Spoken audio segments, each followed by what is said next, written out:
भक्तों, आज मैं आपसे एक बहुत महत्वपूर्ण बात साझा करने वाला हूं। रोज की पूजा में हमें कौन सी आरती करनी चाहिए, यह सवाल लगभग हर घर की माता बहन के मन में कभी न कभी जरूर उठता है, क्योंकि हर इंसान चाहता है कि उसकी पूजा पूरी तरह सही हो, भगवान उसकी भक्ति को स्वीकार करें और घर में सुख शांति बनी रहे। भक्तों, घर में पूजा करना कोई साधारण काम नहीं है। ये केवल दिया जलाने या घंटे बजाने का नाम नहीं है। पूजा वह माध्यम है जिसके जरिए हम भगवान से जुड़ते हैं, अपनी मन की बातें उनसे कहते हैं और उनसे आशीर्वाद मांगते हैं। इसी कारण ये जानना बहुत जरूरी है कि रोज की पूजा में कौन सी आरती करनी चाहिए, कौन सा नियम अपनाना चाहिए और कौन सी छोटी छोटी गलतियां हमें नहीं करनी चाहिए। आजकल की भागदौड़ भरी जिंदगी में हमारी माता बहनें ही सबसे ज्यादा नियमित पूजा करती हैं। सुबह उठकर घर का काम, बच्चों की देखभाल, खाना पीना, इन सब कामों के बीच भी वे पूजा अर्चना के लिए समय निकालती हैं। ऐसी श्रद्धा और प्रेम को भगवान जरूर स्वीकार करते हैं। पर भक्तों, कई बार ज्ञान की कमी की वजह से पूजा में कुछ छोटी सी गलतियां हो जाती हैं जिनका हमें पता भी नहीं चलता। आज की ये पूरी बात उसी के लिए है ताकि हर माता बहन बिना किसी संदेह के पूरी श्रद्धा से सही तरीके से पूजा कर सके। तो भक्तों, आज हम बहुत सरल तरीके से समझेंगे रोज कौन सी आरती करनी चाहिए, आरती कब करनी चाहिए, पूजा की शुरुआत कैसे होनी चाहिए, कौन से नियम जरूरी हैं और कौन सी आरती रोज करने से घर में बरकत बढ़ती है। भक्तों, हर घर में पूजा का स्थान बहुत पवित्र होता है। ये घर का वो कोना है जहां भगवान रोज बैठकर आपकी प्रार्थनाएं सुनते हैं। जिन घरों में सुबह शाम भगवान के सामने धूप दीप जलता है, आरती होती है, वहां के आधे से ज्यादा कष्ट और बाधाएं वैसे ही दूर होने लगती है, क्योंकि जहां रोज भगवान का स्मरण होता है वहां नकारात्मकता टिक ही नहीं सकती। इसीलिए पहला और सबसे जरूरी नियम है, पूजा जितनी जल्दी हो सके सुबह के समय कर लेनी चाहिए। सुबह का समय सबसे पवित्र माना जाता है। वातावरण शांत रहता है और मन भी स्थिर होता है। इस समय की गई पूजा का फल कई गुना बढ़ जाता है। इसीलिए जितना जल्दी संभव हो भगवान को स्नान कराएं, स्वच्छ वस्त्र पहनाएं और उनके सामने धूप दीप जलाएं।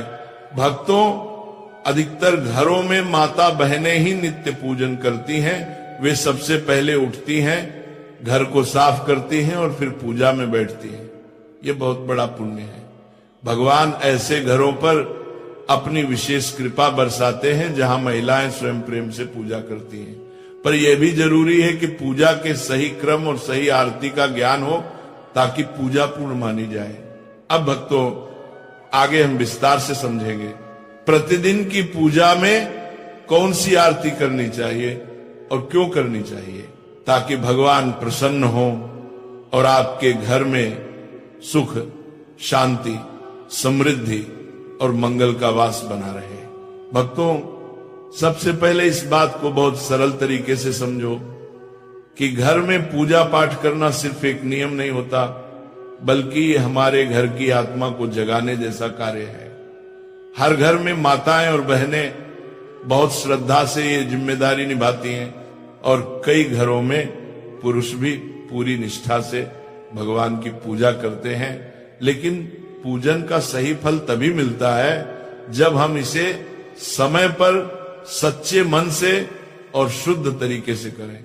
सुबह की पूजा कोई भारी काम नहीं है, केवल एक साधारण सा नियम याद रखना है। सुबह 7 बजे से 8 बजे के बीच पूजा पूरा कर लेना चाहिए। इस समय की गई पूजा घर में शांति सुख और बरकत को स्थिर करती है और भगवान का आशीर्वाद समय पर प्राप्त होता है।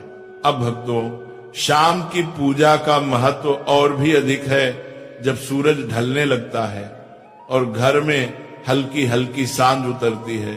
उसे ही प्रदोष काल कहा जाता है। शास्त्रों में साफ लिखा गया है कि अंधेरा होने से पहले घर में दीपक अवश्य जल जाना चाहिए। अगर अंधेरा फैल जाए और दीपक न जले तो नकारात्मक ऊर्जा घर में जगह बना लेती है। लेकिन प्रदोष काल में मंदिर में और घर की चौखट पर दीपक जला देने से घर में देवताओं का आशीर्वाद स्थिर हो जाता है, कष्ट हल्के पड़ने लगते हैं और मन में एक अनोखी शांति उतर आती है। भक्तों, पूजा का दूसरा महत्वपूर्ण नियम है कि पूजा हमेशा स्नान करके और साफ कपड़े पहनकर ही करनी चाहिए। कई बार लोग जल्दबाजी में बिना स्नान किए भगवान को छू लेते हैं या पूजा शुरू कर देते हैं, लेकिन शास्त्रों में स्पष्ट रूप से मना किया गया है। भगवान को पिता के समान माना जाता है, इसलिए उनके सामने स्वच्छ और पवित्र होकर ही जाना चाहिए। अब बात आती है उस बड़े प्रश्न की जो अधिकांश माताएं बहनें पूछती हैं, प्रतिदिन किन देवी देवताओं की पूजा करनी चाहिए। भक्तों, शास्त्रों में पंचदेवों की पूजा को सर्वोत्तम बताया गया है। इन पंचदेवों में भगवान गणेश, सूर्य देव, भगवान विष्णु, माता लक्ष्मी और भगवान शंकर शामिल हैं। इनकी प्रतिदिन पूजा करने से घर में सुख समृद्धि, सुरक्षा, धन, बुद्धि और शांति के द्वार खुल जाते हैं। कई माताएं यह भी पूछती हैं कि क्या सोमवार को शिव जी, मंगलवार को हनुमान जी, बुधवार को गणेश जी, अलग अलग दिन अलग अलग देवताओं की पूजा करनी चाहिए। भक्तों, ये तरीका गलत नहीं है, लेकिन इसे दैनिक पूजा का नियम नहीं बनाना चाहिए। अगर आपने कोई उपवास रखा जैसे मंगलवार का, गुरुवार का या किसी अन्य दिन का, तो उस दिन उस देवता की विशेष पूजा कर सकते हैं, लेकिन नियमित दैनिक पूजा में पंचदेव की उपासना ही करनी चाहिए और इनमें भी भगवान गणेश और सूर्य देव की पूजा सबसे पहले करना अनिवार्य माना गया है। भक्तों, एक और आम सवाल है। गुरुजी, सुबह बहुत व्यस्तता रहती है, नौकरी, बच्चे, घर का काम, ऐसे में लंबी आरती का समय नहीं मिलता। तो इसका सीधा और सरल समाधान है, यदि समय कम हो तो भी पूजा को कभी छोड़ना नहीं है। स्नान करके मंदिर में घी या तेल का दीपक जला दें, धूप या अगरबत्ती लगा दें और मन से भगवान को प्रणाम कर लें। भगवान भाव के भूखे हैं, बड़े अनुष्ठान या लंबी आरती के नहीं। आपका सच्चा मन ही उनकी सबसे बड़ी पूजा है। भक्तों, सुबह पूजा शुरू करने से पहले सबसे बड़ा और जरूरी नियम यही है कि सबसे पहले अपने पूजा मंदिर को अच्छे से साफ किया जाए। मंदिर की सफाई कोई साधारण काम नहीं है, ये भगवान का स्वागत जैसा होता है। इसलिए किसी साफ कपड़े से मंदिर की धूल हटा दीजिए, वहां की जगह को पवित्र कर दीजिए, ताकि जब आप भगवान की आराधना करें तो वातावरण बिल्कुल शुद्ध और दिव्य लगे। भक्तों, यदि आपके मंदिर में लड्डू गोपाल जी विराजमान हैं तो उन्हें प्रेम से स्नान कराइए। ये स्नान केवल जल का नहीं होता, ये भाव का स्नान होता है, जिसमें आप अपना स्नेह, अपनापन और श्रद्धा उन्हें अर्पित करते हैं। यदि शिवलिंग रखा हुआ है तो उस पर शुद्ध जल चढ़ाना अत्यंत शुभ माना जाता है। अन्य देवी देवताओं को भी भावपूर्वक जल के छींटे लगाकर दिन की शुरुआत की जा सकती है। अब भक्तों, यदि आप चाहें तो पूजा में फूल अर्पित करना बहुत शुभ माना जाता है। फूल भगवान की कृपा, पवित्रता और हमारे मन की सुंदरता का प्रतीक है।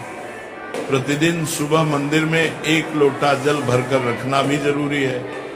शास्त्रों में कहा गया है कि मंदिर में रखा हुआ जल घर की नकारात्मक ऊर्जा को दूर करता है और घर में शांति बनाए रखता है। यदि आपके घर पर दक्षिणावर्ती शंख रखा है तो उसमें भी प्रतिदिन जल अवश्य भरें। ऐसे शंख में भरा हुआ जल बहुत शुभ और ऊर्जा बढ़ाने वाला माना गया है। भक्तों, अब बात आती है भगवान को भोग लगाने की। प्रतिदिन भगवान को चाहे केवल चीनी, दूध, मिश्री या थोड़ा सा गुड़ ही क्यों न हो, भोग लगाना ही चाहिए। ये हमारी कृतज्ञता का प्रतीक है। अब जब आरती की बारी आती है तो जो दीपक या धूप आपने जलाई है उसे भगवान के सामने 5 या 7 बार घड़ी की दिशा में घुमाएं। ऐसा करते समय अपने इष्ट देवता का नाम मन ही मन लेते रहें। चाहे तो मन ही मन कोई छोटी सी आरती भी गा सकते हैं। यह नियम विशेष रूप से उन भक्तों के लिए बहुत उपयोगी है जिन्हें सुबह अधिक समय नहीं मिल पाता। सिर्फ दीपक घुमाकर, नाम जप कर और प्रणाम करके भी भगवान प्रसन्न हो जाते हैं, क्योंकि भगवान पूजा के दिखावे से नहीं भाव से खुश होते हैं। अब भक्तों, जिन घरों में शालिग्राम जी, लड्डू गोपाल जी या भगवान विष्णु की मूर्ति स्थापित है, उनके लिए एक खास नियम है कि प्रतिदिन भगवान को तुलसी दल अवश्य अर्पित करें। तुलसी माता भगवान विष्णु की प्रिय है और शास्त्रों में कहा गया है कि तुलसी के बिना भगवान का भोग अधूरा होता है। यदि संभव हो तो प्रतिदिन लौंग कपूर की आरती भी करें। आप चाहें तो दीपक में रुई की बाती रखकर उस पर लौंग और कपूर डालकर भी आरती कर सकते हैं। इससे वातावरण शुद्ध होता है और घर की नकारात्मक ऊर्जा तुरंत दूर हो जाती है। अब भक्तों, उनके लिए एक अलग नियम है जिनके पास पर्याप्त समय है और जो पूरी विधि से पूजा करना चाहते हैं। ऐसे भक्तों को सबसे पहले ध्यान रखना चाहिए कि दीपक कभी खाली न रहे। दीपक में हल्दी, अक्षत, तिल या किसी पुष्प की पंखुड़ी डाल सकते हैं। इससे दीपक पवित्र और शक्तिशाली हो जाता है। ऐसा दीपक घर में बरकत लाता है और भगवान की कृपा स्थिर करता है। भक्तों, अब समझिए आरती करने का सही और सरल तरीका, क्योंकि पूजा का असली फल तभी मिलता है जब हम उसे प्रेम, नियम और सही विधि से करें। जब भी आरती शुरू करें, सबसे पहले गणेश जी की आरती करें। गणेश जी विघ्नहर्ता है। नु मानिया मानिया मानिया मानिया मानिया मानिया मानिया मानिया मानिया मानिया। और किसी भी पूजा का शुभारंभ उनके भी ना अधूरा माना जाता है। उसके बाद आप ए जय जगदीश हरे या कोई भी सार्वभौमिक आरती कर सकते हैं। लेकिन भक्तों, अगर आपके इष्ट देवता शिव जी हैं, कृष्ण हैं, दुर्गा माता हैं या कोई और देवी देवता, तो पहले या बाद में उनकी आरती अवश्य करें। ध्यान रखने वाली एक महत्वपूर्ण बात यह है कि पूजा के नियम ऐसे बनाएं जिन्हें आप रोज निभा सकें। ऐसा ना हो कि 1-2 दिन नियम निभाएं और फिर व्यस्तता के कारण कई दिन पूजा रुक जाए। भगवान नियम से प्रसन्न होते हैं, दिखावे से नहीं। इसलिए भक्तों, रोजाना सिर्फ 1 या 2 आरती का नियम रखिए जिसे निभाना आसान हो। अब भक्तों, कई बार ऐसा होता है कि सुबह बहुत जल्दी होती है या ऑफिस काम के कारण समय नहीं मिलता। ऐसे में आप अगर गणेश जी की पूरी आरती नहीं कर पा रहे हो तो चिंता मत कीजिए। आरती से पहले केवल इतना बोल दीजिए, श्री गणेशाय नमः या ओम गण गणपतये नमः। बस गणेश जी का ध्यान कर लीजिए, आपकी पूजा पूर्ण हो जाती है। अब भक्तों, कपूर की आरती की बात बड़ी खास है। कई भक्त हर दिन कपूर जलाकर आरती करते हैं, तो कपूर आरती हमेशा इस तरह करें, 2 लौंग और 2 कपूर के टुकड़े दीपक में या थाली में रखकर भगवान की आरती करें। लौंग कपूर जलाने से घर की नकारात्मक ऊर्जा तुरंत खत्म होती है, वातावरण शुद्ध होता है और देवी देवता अत्यंत प्रसन्न होते हैं। शास्त्रों में कहा गया है कि कपूर जलाना घर की बुरी शक्ति को भस्म कर देता है और सकारात्मकता कई गुना बढ़ जाती है। कपूर आरती के बाद ये पवित्र मंत्र अवश्य बोले, कर्पूर गौरम करुणावतारम संसार सारम भुजगेंद्र हारम सदा वसंतम हृदयारविंदे भवम वाणी सहितम नमामि। ये मंत्र बहुत शक्तिशाली है और इससे सभी देवी देवताओं की आरती पूर्ण मानी जाती है। इसके बाद आरती को थोड़ा ठंडा कर लें। फिर भक्तों, 3 बार आरती को अपने ऊपर से उतार कर ग्रहण करें। इससे भगवान का आशीर्वाद सीधे आपके जीवन में प्रवेश करता है। अब एक और जरूरी बात, आरती हमेशा आसन पर बैठकर करें। कभी भी सीधे जमीन पर खड़े होकर आरती नहीं करनी चाहिए। आपके सिर पर कपड़ा भी होना चाहिए। ये पूजा की पवित्रता बढ़ाता है। भगवान को आरती देने के बाद अपने सर से आरती जरूर लें और फिर उस लौंग कपूर की सुगंध को पूरे घर में घुमा दीजिए।